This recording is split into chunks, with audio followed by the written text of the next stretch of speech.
Bienvenue dans l'analyse intello de l'archétype du biface ou du signe à deux troncs, le Gémeaux. Il arrive en douce en fin de printemps après notre taureau ailé sorti de terre pour imposer fièrement son règne d'animal gracieux et domestique, puissant et nutritif en même temps qui matérialise les projets de beauté et de sécurité. Le Gémeaux, lui, ne conçoit son existence qu'au travers de son agilité mentale et de ses pérégrinations curieuses intellectuelles. Il vivifie tout sur son passage. Le bélier sème l'idée, le taureau la matérialise et le gémeau pollinise pour que l'idée soit fécondée par les autres, pour qu'elle circule un maximum. Le gémeau est le troisième signe du zodiaque et le premier qui rencontre l'altérité, c'est pourquoi il est comme l'ARN messager, c'est le dieu Mercure du ciel, qui télécommunique, qui transmet et qui informe. Il est celui qui rencontre les autres, qui délivre des messages de toutes sortes à son entourage, qui est amené à socialiser beaucoup et avec légèreté parce qu'il ne peut pas s'apesantir sur chaque rencontre avec profondeur, ça c'est pas son métier. Il a les mêmes propriétés que le vent et l'abeille, il est porté par des courants d'air spontanés et changeants en permanence. Il s'y rend disponible et adaptable, c'est son fonctionnement qui est difficile à suivre. Il surfe sur des courants d'idées nouvelles pas encore fécondées, pas encore traitées, des suppositions, des élaborations.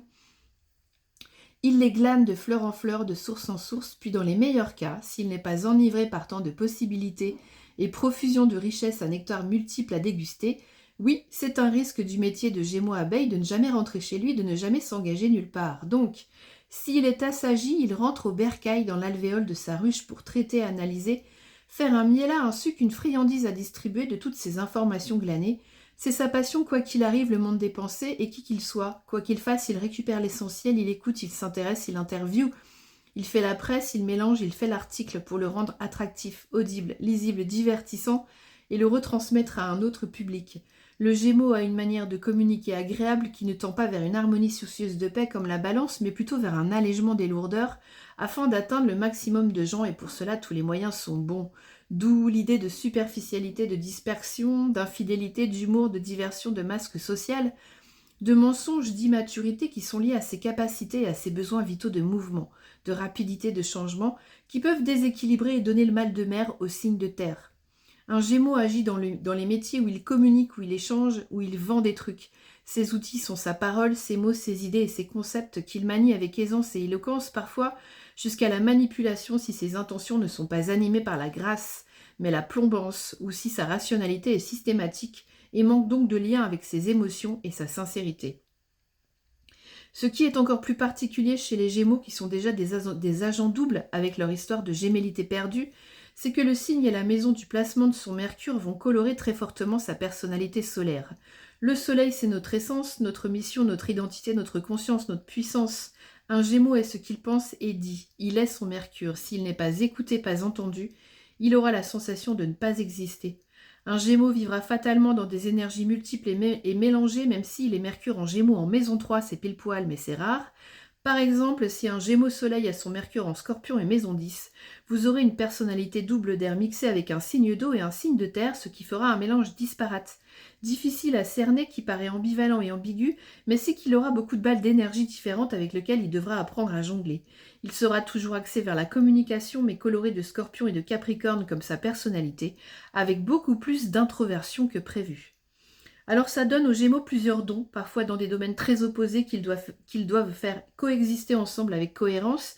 Il va apprendre à jongler, il va se tester beaucoup, il va changer de disque, il va explorer plusieurs facettes, quitte parfois à se disparaître, parce qu'il ne trouve pas le bon costume, la bonne manière, le bon fond de vérité pour exister.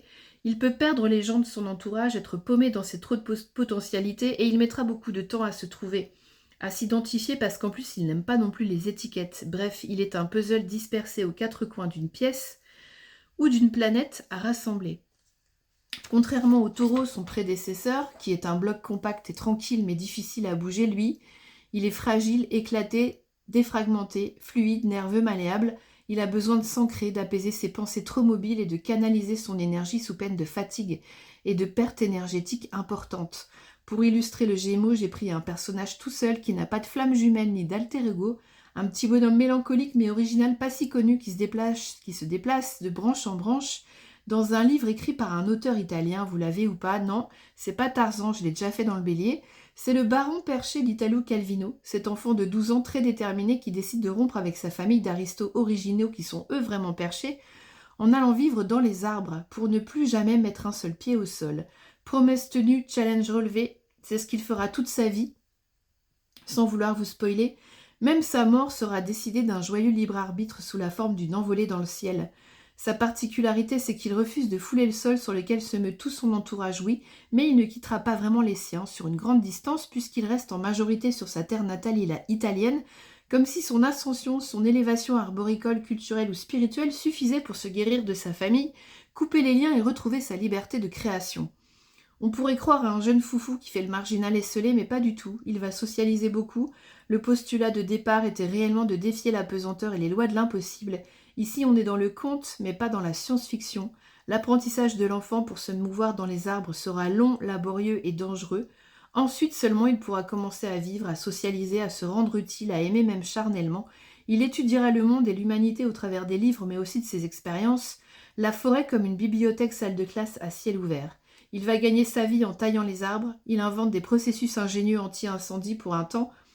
Pour un temps, il vit avec une colonie d'exilés espagnols parmi les branches, il livre un duel contre un ennemi jésuite, il communique par lettres avec Voltaire ou Rousseau, des écrivains connus, ça c'est très Gémeaux, les mondanités, et il mène une révolte contre les inégalités sociales aux côtés des paysans anti-impôts. On le croyait sage et invincible, et puis voilà qu'il tombe en ruine, suite à une chute banale de son perchoir fait d'illusions romantiques, la cause, une déception amoureuse brutale, et se réfugie définitivement en solo, aigri dans ses branches comme un reclus du ciel malheureux. Moralité, petit Gémeaux, au début tu te trouveras sans branche et dans l'ennui, cherchant désespérément des stimuli intellectuels joyeux et verbaux, puis tu te découvriras un talent, un don pour la liberté de grimper et de butiner dans une grande forêt de symboles propices à la lecture, à l'étude, qui feront ta nourriture et ton bonheur, et aussi office de panneaux de signalisation te guidant ainsi vers des nouvelles rencontres. Prends garde cependant de ne pas fuir par orgueil et peur les réalités émotionnelles de la vie quand tu t'engages par amour dans des échanges de fluides vertigineux dont tu ne pourras pas te passer pour mieux te connaître. Accepte ton sort d'animal bipède et bipolaire qui doit revenir à lui-même et à sa corporalité pour transmettre et retranscrire son histoire en ayant fait le tri de toutes les accumulations anecdotiques mais utiles d'expérience et de détails afin de servir une bonne histoire exquisamment équilibrée. Ok, voilà pour le Gemini. Aujourd'hui, c'est fini. Merci de votre écoute, de me soutenir par vos likes, vos commentaires, vos abonnements. C'est important. Solstice d'étément vôtre. Hasta la vista, à la prochaine. C'était Claire d'Astro Cheveux.